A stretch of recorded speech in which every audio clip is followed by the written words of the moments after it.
Institution को चलाने में कितने इश्यूज हैं, कितने प्रॉब्लम्स हैं, कितने स्ट्रक्चरल फ्लॉज हैं, जितने प्रॉब्लम्स आती हैं। कई बार हम लोग उसको असेस नहीं कर पाते। कभी हम लोग उसको लगता तो है कि कुछ इश्यूज हैं, बट हम उसको देख नहीं पाते, उसको छाट नहीं पाते कहाँ पर प्रॉब्लम है। जब हम स्कूल स्टार्ट करते हैं तो जो स्कूल स्टार्ट करने का तरीका है, पैटर्न है, उसमें एक मैनेजमेंट कमेटी है। कमेटी में डायरेक्टर्स हैं और अलग अलग पोस्ट पे लोग हैं, और ये सब मिल करके करते हैं स्कूल स्टार्ट करने के लिए। बट बेसिकली बात जहाँ पर आती है तो मैक्सिमम स्कूल्स में, मैं बात कर रहा हूँ उन स्कूल्स की जो विलेज में है, टाउन में है, जिनकी स्ट्रेंथ बहुत ज़्यादा नहीं है, एक एवरेज स्ट्रेंथ है, 1000 से कम बच्चे हैं। और वो जब स्टार्ट होते हैं तो उसमें एक ओनर है, एक डायरेक्टर है जो स्कूल चलाता है। और मेरी इस बात से बहुत से लोग सहमत भी होंगे। वो जो डायरेक्टर है वो अगर फंड्स लगाते हैं और वो चाहते हैं कि उनके पास फंड्स है और वो स्कूल चला सकते हैं, और उन्होंने प्रिंसिपल हायर किया, टीचर्स हायर किया और उन्होंने स्कूल शुरू कर दिया, और उनको लगता है कि फंड्स हैं तो स्कूल चल सकता है, बेसिकली नीड फंड्स की है। लेकिन जहाँ पर ऐसे डायरेक्टर, ऐसे लोग अपने फंड्स को ही मेजर इंपॉर्टेंस मान के चलते हैं और उसके बेस पे स्कूल चलाना चाहते हैं, तो वहाँ एक बात आती है कि सिर्फ फंड्स ही काफ़ी नहीं है स्कूल चलाने के लिए। फाइनेंशियल ओनरशिप ही एजुकेशनल एक्सपर्टाइज नहीं है या उसको इक्वल नहीं कर सकती। और उसका हल क्या होता है? उसमें जब ओनर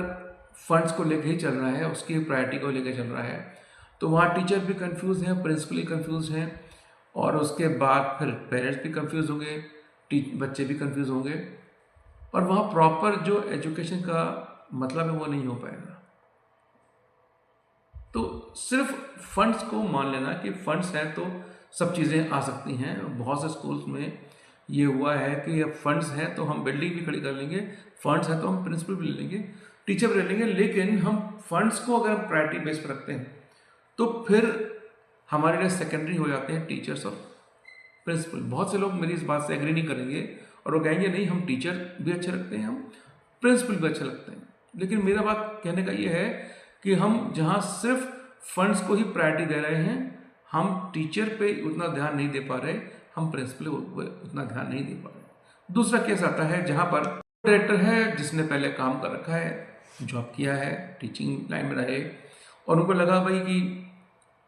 इतना काम कर लिया, हमें कुछ सेविंग भी नहीं आ रही है, कुछ बचत नहीं हो रही है, कुछ ज़्यादा फायदा नहीं है। स्कूलों को देख करके उनको लगता है इतने बच्चे हैं, इतनी फीस है, कैलकुलेशन किया, उनको लगता है कि बहुत प्रॉफिट है, तो चलो हम भी स्कूल खोल लें। स्कूल स्टार्ट करने के लिए प्लान बनाते हैं। अगर आप उनमें से एक हैं तो मैं कहना चाहूँगा कि आपने अपने एक्सपीरियंस लिया, आपने अपना तजुर्बा लिया, बच्चों के साथ आपने प्रिंसिपल के साथ आपने काम किया है, लेकिन एक ओनर या एक डायरेक्टर होने तक की जो दूरी आपने पूरी की है, उसमें बहुत सी चीज़ें आती हैं जिसमें एक प्रिंसिपल के अपने एक्सपर्टाइज भी है, एक टीचर की भी अपनी एक्सपर्टाइज है, और आप मान के चलते हैं कि आप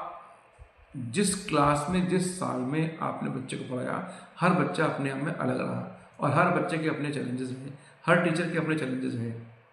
तो जब आप प्रिंसिपल अपॉइंट करेंगे तो आप उसमें क्या देख के इसको अपॉइंट करेंगे? टीचर अपॉइंट करेंगे तो क्या देख के अपॉइंट करेंगे? क्या वो टीचर उस प्रिंसिपल के साथ काम करके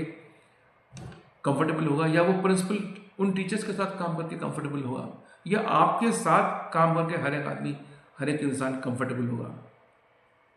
अगर आपने एज अ टीचर काम किया, अगर आपने वर्क किया एज अ टीचर और आपका फंड्स है और आपने स्कूल रन करने का प्लान कर लिया है, तो फिर वहाँ पर भी एक इश्यू आता है, माइक्रो मैनेजमेंट है, और बाकी स्कूल को मैक्रो मैनेजमेंट में लेके चलना पड़ता है। और वो जो सच्चाई है कि ये इस तरह से मैनेज होंगे, वो एज एक टीचर या एक प्रिंसिपल तब तक नहीं सीख सकता जब तक वो इन चीज़ों से होकर निकला ना हो। और अगर आप एज अ डायरेक्टर स्टार्ट करते हैं तो आपके पास तो ये एक्सपर्टाइज होनी चाहिए पहले से, या आपके पास ऐसे लोग हों जो इन सब के ऊपर चेक रख सकें। नहीं होगा तो आप क्या हो जाएंगे, बर्न आउट फाउंडर्स। वो फाउंडर्स मेहनत तो बहुत करी, कोशिश बहुत की, फ़ायदा कुछ नहीं हुआ, परेशान अब भी हैं। बहुत से स्कूलों का ये हाल है, वो सेटिस्फाइड है, ठीक है जो रेवेन्यू आ रहा है, खर्च चल रहा है, टीचर को सैलरी दे पा रहे हैं,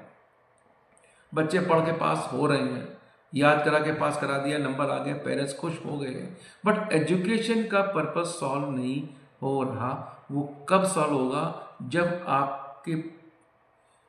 टीचर भी अपना 100% देंगे, अपना नहीं, जो कुछ वो नॉलेज ले रहे हैं अपने आप को पॉलिश कर रहे हैं और उसका 100% दे रहे हैं जो एक्चुअली बच्चों को मिलना चाहिए।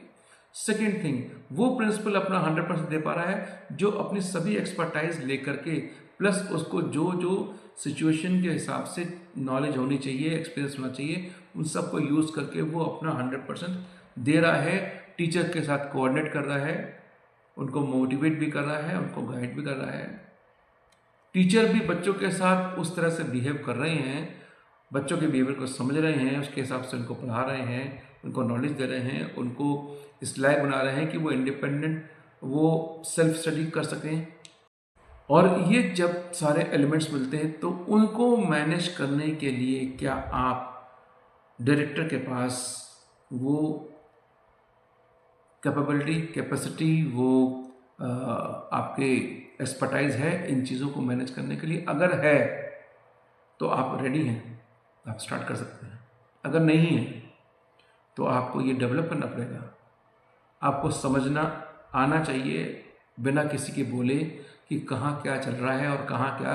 करने की ज़रूरत है, या किसके साथ बैठना चाहिए, किसके साथ बैठ के बात नहीं करनी चाहिए, किस लेवल पे कहाँ पर डिस्कस करना चाहिए, पॉइंट्स कौन से पॉइंट ऐसे हैं जिन पे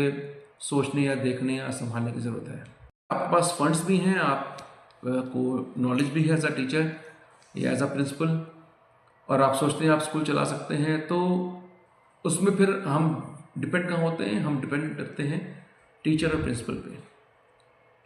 हम हायर कर लेंगे अच्छा क्वालिफाइड प्रिंसिपल, हायर कर लेंगे अच्छे क्वालिफाइड टीचर्स जो मैंने आपको बताया पहले, और फिर हम उन पर डिपेंड हो जाएंगे। लेकिन जब ऐसा होता है तो एक प्रिंसिपल हायर तो होता है लीड करने के लिए, अपनी टीम को, लोगों को मोटिवेट करने के लिए, गाइड करने के लिए, पर जो टीचर को आपने अपॉइंट किया है उसको कितना इन्वॉल्व किया जाएगा? जो इनोवेशन, जो नए मेथड, पेडागोजी जो प्रिंसिपल देख रहा है, टीचर देख रहा है, वो अप्लाई कर रहे हैं, वो आपको समझ में आ रही कि नहीं आ रही?